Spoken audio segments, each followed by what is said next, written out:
Shalom Bapak Ibu dan Saudara sekalian. Pada sore ini kita masuk dalam Realitas Channel episode yang ke-24, yaitu berbicara tentang apakah bayi, anak kecil, dan orang yang tidak percaya, orang yang tidak benar, apakah diangkat atau mengalami rapture. Kita akan bahas pada sore hari ini sesuai dengan firman Tuhan. Bapak Ibu sekalian, pada umumnya pada saat ini banyak orang bertanya-tanya, kalau orang dewasa PB yang dipercaya kepada Yesus mengalami pengangkatan atau rapture ketika Yesus datang pada kali yang kedua, aspek pertama, apakah anak-anak yang masih bayi atau yang masih anak kecil, apakah mereka diangkat atau tidak? Apakah orang-orang yang tidak percaya diangkat atau tidak, atau rapture atau tidak? Nah, Bapak Ibu sekalian, kita di dalam pemahaman teologi ada 3 pandangan. Ya, ada 3 pandangan. Pertama yaitu orang yang tidak percaya beserta dengan anak-anaknya, bahkan masih bayi, itu tidak diselamatkan. Ya, tidak diselamatkan. Hanya orang benar yang diselamatkan. Nah, kita lihat di dalam Perjanjian Lama, yaitu pada waktu zaman Nuh, yaitu dalam Kejadian pasal 7 dikatakan ayat 1, 4 dan 7, lalu berfirmanlah Tuhan kepada Nuh, masuklah ke dalam bahtera itu, engkau dan seisi rumahmu, sebab engkau yang kulihat benar di hadapanku di antara orang zaman ini. Sebab 7 hari lagi aku akan menurunkan hujan ke atas bumi 40 hari 40 malam lamanya, dan aku akan menghapuskan dari muka bumi segala yang ada yang kujadikan. Ayat yang ke-7, masuklah Nuh ke dalam bahtera itu bersama-sama dengan anak-anaknya dan istrinya dan istri anak-anaknya karena air bah itu. Nah, sini kita melihat Bapak Ibu sekalian bahwa pada waktu Alkitab mengatakan Kejadian 6, ya, di situ dikatakan karena manusia itu hidup dalam kejahatan semata-mata, maka Tuhan menyesal dan akan menghapuskan manusia dari bumi dengan air bah. Ya, termasuk orang-orang yang tidak benar, orang tua, anak-anak maupun bayi-bayi pada saat itu. Tapi hanya Nuh dan istri dan ketiga anaknya bersama dengan menantunya, hanya 8 orang yang diselamatkan. Jadi jelas sini bahwa orang fasik, orang tidak benar itu dimusnahkan, termasuk anak-anaknya tidak diselamatkan. Ya. Begitu juga pada waktu zaman Lot, Sodom dan Gomora dihancurkan, maka Alkitab mengatakan bahwa hanya Lot dan istri dan kedua anaknya yang diselamatkan, sedang semua orang itu dimusnahkan. Fajar menyingsing, kedua malaikat itu mendesak Lot supaya bersegera. Katanya, bangunlah, bawalah istrimu dan kedua anakmu yang ada di sini, supaya engkau jangan mati lenyap karena kebencanaan kota ini. Ketika ia tetap berlambat-lambat, maka tangannya, tangan istri dan tangan kedua anaknya dipegang oleh kedua orang itu, sebab Tuhan hendak mengasihani dia. Lalu kedua orang itu menuntunnya keluar kota dan melepaskannya di sana. Sesudah itu orang itu menuntun mereka sampai keluar, berkata seorang, larilah, selamatkanlah nyawamu, janganlah menoleh ke belakang dan jangan berhenti dimanapun juga di lembah Yordan, larilah ke pegunungan supaya engkau jangan mati lenyap. Ya, jadi pada waktu itu orang fasik, orang tidak benar itu dimusnahkan. Kalau mereka tidak bisa membedakan tangan kanan dan tangan kiri, maka mereka dimusnahkan. Hanya Lot, istri dan kedua anaknya. Ya.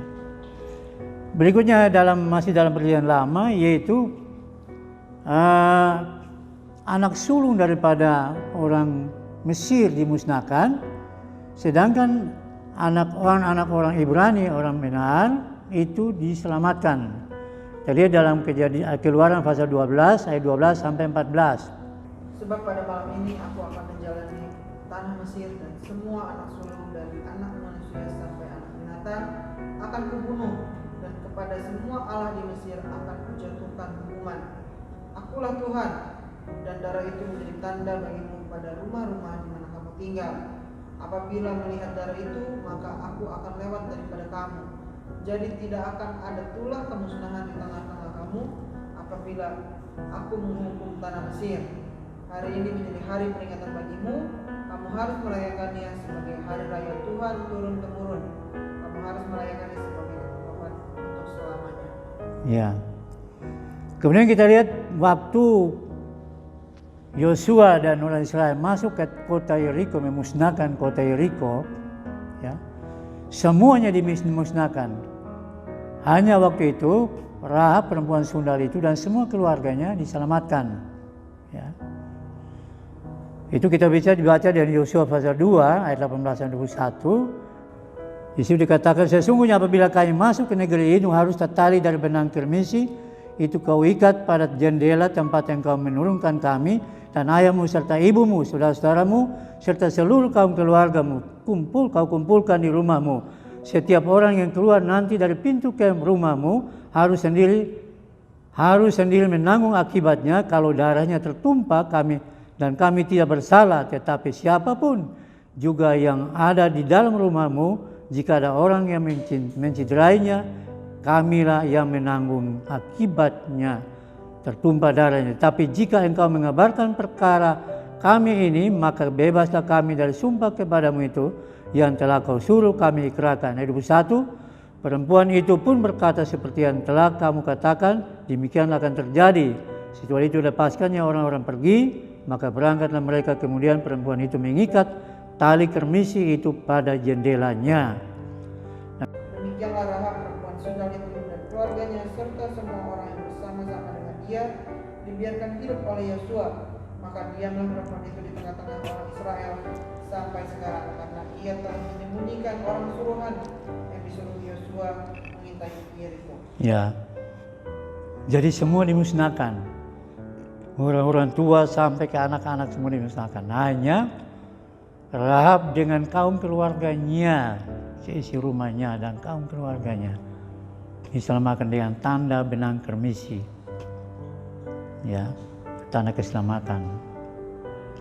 Begitu juga penduduk Yerusalem dimusnahkan oleh malaikat pemusnah.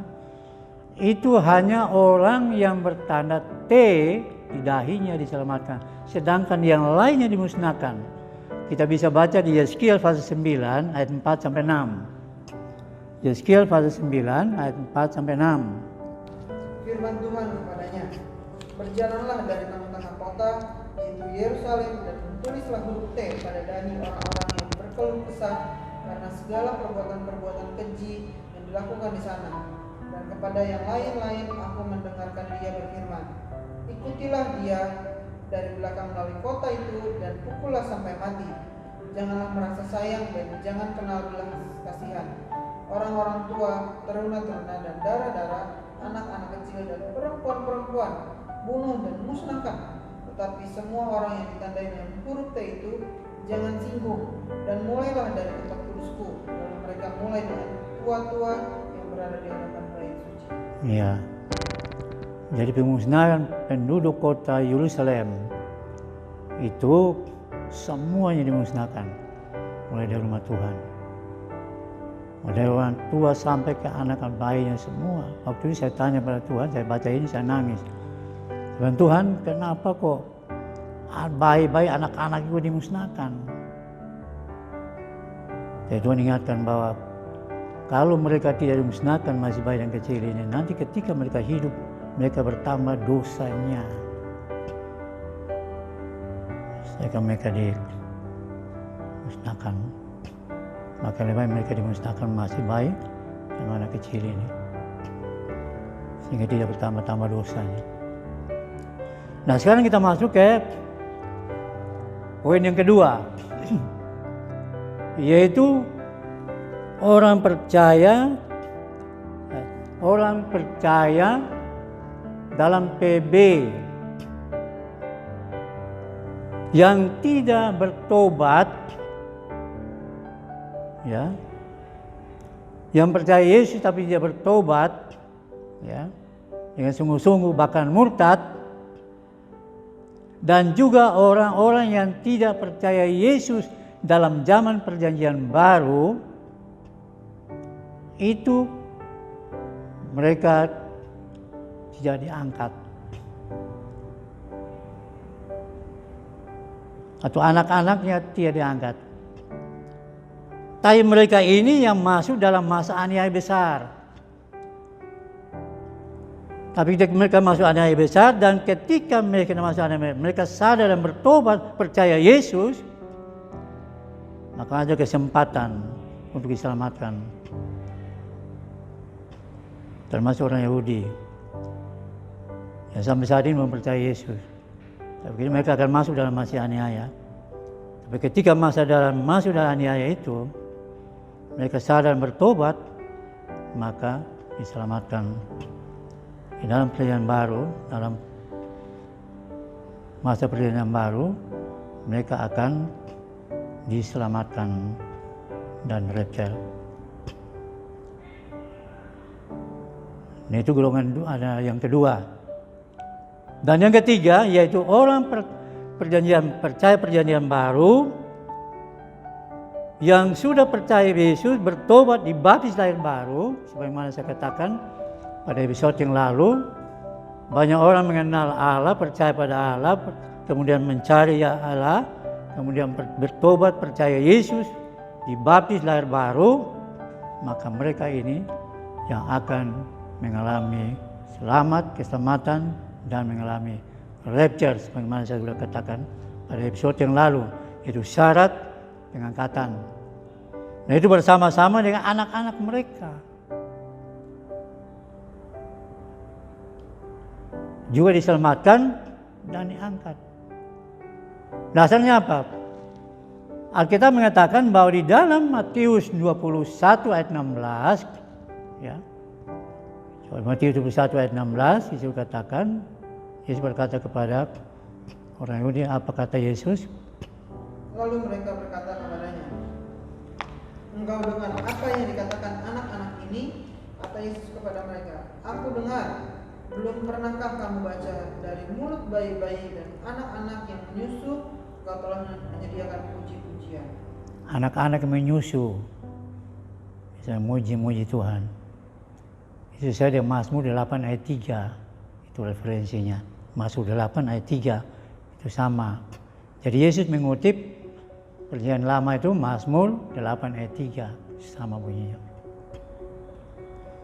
Nah, kemudian yang kedua yaitu anak-anak orang percaya itu selamat dan juga rapture.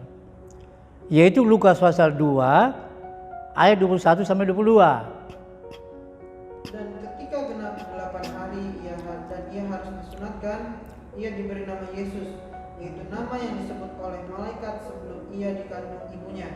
Dan ketika genap waktu pentahiran, menurut hukum Taurat Musa, mereka membawa dia ke Yerusalem untuk menyerahkannya kepada Tuhan. Itu Yesus sebagai anak manusia. Nah, begitu orang percaya PB, yaitu kalau dalam gereja karismatik itu tidak ada baptisan anak.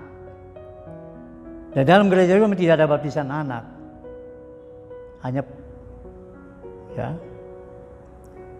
ada baptisan selam. Nah, anak-anak yang masih kecil ini itu mereka dibawa kepada Tuhan untuk adakan penyerahan anak sesuai dengan firman Tuhan tadi. Sehingga pada waktu nanti ketika anak itu diserahkan kepada Tuhan masih bayi itu, kalaupun setelah itu dia dipanggil atau meninggal, dia diselamatkan. Karena dia sudah menjadi milik Tuhan. Begitu juga anak-anak balita, umur 1 tahun sampai 5 tahun. Anak-anak ini masih di bawah pembinaan orang tua. Mereka belum tahu mana benar, mana tidak. Dan itu dalam bimbingan orang tua yang mengasuh, membimbing mereka. Nah mereka ini juga diselamatkan dan mengalami rapture. Begitu juga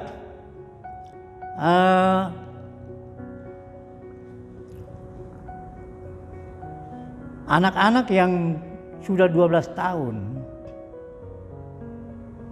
itu sudah mengenal mana salah dan mana benar. Itu mereka sudah bisa menentukan baik buruknya. Mereka ditinggal pilihan mau hidup benar apa tidak. Tapi dalam usia ini pun, dalam usia remaja ini pun masih dalam pembinaan orang tua. Itu masih dibimbing orang tua sampai dewasa, dan itu terus pembinaan orang tua. Ya. Jadi tidak, makanya di dalam 1 Timotius 5 ayat 8, coba perhatikan di situ, ya. Karena orang tua yang tidak memperhatikan keluarganya itu sama dengan murtad. Coba 1 Timotius 5 ayat 8. Tapi jika ada seorang yang tidak memelihara sanak saudaranya, apalagi seisi rumahnya, orang itu murtad dan lebih buruk dari orang yang tidak beriman. Nah, jadi orang tua yang punya tanggung jawab terhadap anak-anak, membina anak-anak. Termasuk bayi-bayi, jadi diserahkan, sudah menjadi milik Tuhan, diselamatkan. Ya. Berikutnya yang ketiga yaitu Rasul Paulus ini mengatakan bahwa orang kudus dan anak-anaknya yang kudus itu pasti mereka diselamatkan dan mengalami rapture, pengangkatan. Tidak mungkin orang dewasa yang kudus, hidup benar kudus, kemudian waktu dia diangkat, anak-anak ditinggal, anak-anak kudus. Coba kita lihat 1 Korintus 7 ayat 14. Karena suami yang tidak beriman itu dikuduskan oleh istrinya, dan istri yang tidak beriman itu dikuduskan oleh suaminya.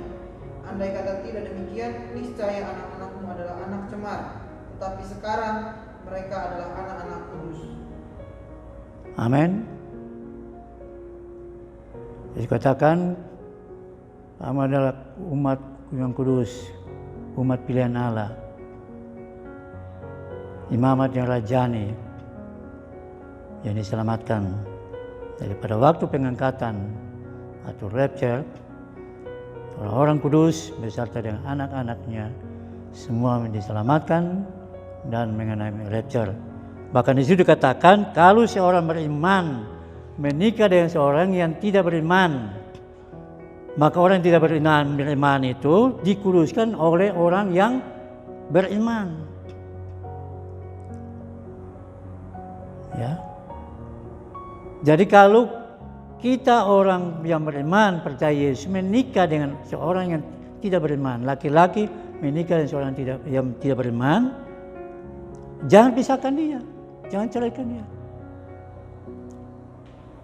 Kecuali dia mau memisahkan diri, mau pisah sendiri. Tapi jangan kita menceraikan dia. Karena kita yang laki suami yang kudus, yang benar dan kudus pada istrinya dikuduskan oleh suami yang hidup kudus. Dan dia diselamatkan. Ya. Contohnya anak saya atau saya sendiri. Saya masih remaja, saya mempunyai niat tidak kawin dengan orang Kristen. Tapi saya merencanakan Tuhan taruh hati saya untuk menikah dengan orang yang bukan Kristen.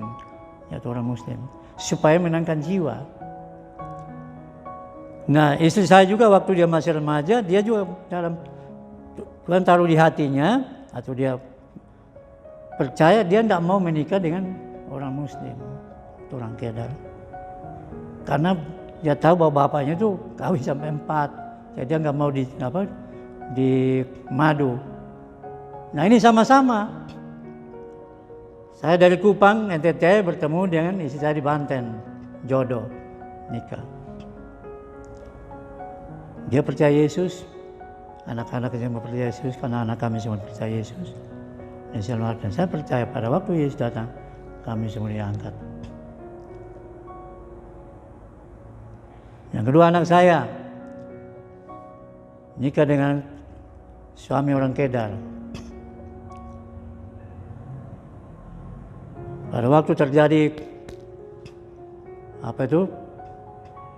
keributan dalam keluarganya, sama anak saya dipukul sampai babak belur. Anak saya minta cerai, tapi saya nasihati mereka, pegang Alkitab. Saya pegang dua-duanya menghadap. Saya katakan kepada anak saya, jangan kamu ceraikan dia. Alkitab mengatakan di dalam 1 Korintus 7 ayat 14 tadi itu. Dan akhirnya jadi cerai. Tapi saya tekankan pada suaminya, mereka nikah gereja. Jadi dia kembali pada Kedar. Tapi saya tekankan pada menantu saya, saya minta tidak terulang lagi. Kalau terulang lagi, akan saya jebloskan kamu dalam penjara. Bikin surat pernyataan bahwa tidak akan menganiaya istrimu. Karena saya waktu menikah dengan istri saya tidak pernah saya aniaya istri. Bikin surat pernyataan. Itu. Jadi orang yang kudus menikah dengan orang yang tidak percaya atau tidak kudus, maka orang yang tidak kudus itu orang tidak perlu dikuduskan oleh yang kudus. Begitu juga anak-anaknya menjadi anak-anakku kudus, maka anak-anaknya juga diselamatkan dan mengalami rapture atau pengangkatan. Nah, itu Bapak Ibu sekalian, ada 3 hal itu, yaitu orang tidak percaya Yesus, kesimpulannya anak-anaknya tidak diselamatkan dan tidak mengalami rapture. Yang kedua, orang yang tidak percaya masuk dan aniaya bersama dengan anak-anaknya, atau orang percaya tapi tidak bertobat, murtad, itu masuk dalam golongan yang pandangan kedua ini. Termasuk orang Yahudi yang tidak percaya sama sekarang. Kalau Yesus datang, mereka ketinggalan dan mereka diproses di dalam aniaya besar. Dan ketika mereka ada kesempatan untuk mengenal Yesus, percaya Yesus dan mengalami keselamatan dan rapture. Sedangkan yang ketiga adalah tadi orang yang percaya Yesus hidup benar kudus, anak-anak juga kudus, dan pada waktu pengangkatan rapture mereka akan mengalami pengangkatan atau rapture. Jadi intinya ada perbedaan antara orang benar dan orang fasik, orang percaya Yesus dan tidak percaya Yesus. Orang tidak benar itu tidak diselamatkan, anak-anaknya tidak diselamatkan. Yang kedua, orang benar, orang percaya Yesus perjanjian baru, itu percaya Yesus, bertobat dibaptis lahir baru, hidup benar kudus di hadapan Tuhan.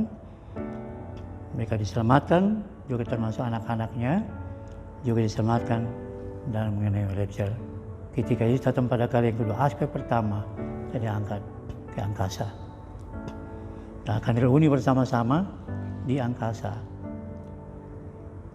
Dan sebagaimana episode yang lalu bahwa nanti setelah ini saya akan bahas mengenai ketika kita di angkasa, apa yang kita lakukan di angkasa, reuni di sana. Itu yang kita akan bahas pada episode berikutnya. Itu termasuk orang-orang yang masuk dalam perjanjian lama, apakah mengalami rapture atau enggak. Itu kita akan bahas pada episode berikutnya. Demikian Bapak Ibu sekalian, pada saat ini saya sampaikan firman Tuhan, kebenaran firman Tuhan ini supaya menjadi pedoman bagi kita. Firman Tuhan adalah dasar dalam kehidupan kita untuk kita berjaga-jaga karena waktu kedatangan sudah sangat dekat. Dia sekarang ada di surga, dia setelah menyaksikan kerja penyelamatan kembali di surga. Dia sekarang di surga, dia akan datang kembali untuk menjemput saudara dan saya. Kapan waktunya kita tidak tahu. Sebagaimana saya katakan pada episode yang lalu, mungkin ke tahun 2025 atau kedatangan 2029, tapi yang penting berjaga-jaga. Tuhan katakan, jangan menanti-nanti kedatanganku saja, tapi kamu berjaga-jaga kapan kamu dipanggil. Demikian, Tuhan Yesus memberkati. Amin.